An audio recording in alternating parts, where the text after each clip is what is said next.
Hello and welcome to an introduction to the FRC Team 422 robot, Toothless. The power of this robot is unmatched. In fact, what you're looking at right now is this robot running completely autonomously, making all of its own decisions.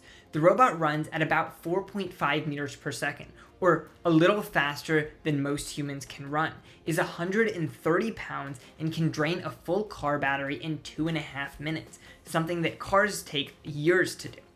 It has multiple control systems for each of its independent subsystems: the drive subsystem, the elevator, and the wrist.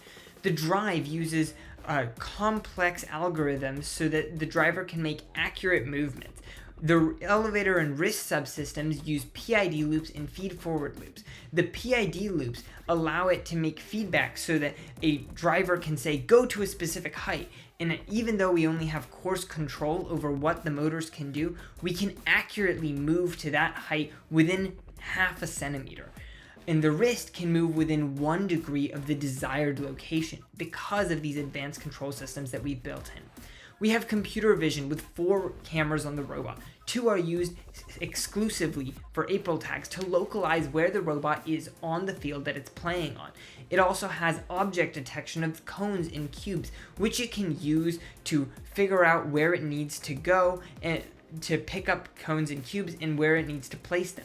It also has odometry, allowing it to know where it is on the field and where it needs to go, with advanced control systems for traction, which allow it to know whether it's hit obstacles and how it needs to correct for that. We use Advantage Scope, which allows us to get values that are important on the robot. For example, knowing to the exact degree and logging where the wrist is, thus telling us whether something was going wrong in a match or what we can do now to fix it. We have functional programming and tested code for that, which means we have our regular code and we have code that tests our code. So if we create code that would introduce a bug, when we actually run our code, before it runs, it tests it just to make sure that it passes at least all of the expected capabilities. We also have code that allows us to test the subsystems themselves for deterioration. They use code which runs suites of tests, allowing us to capture vital data, which will tell us if there's deterioration in physical components on the robot.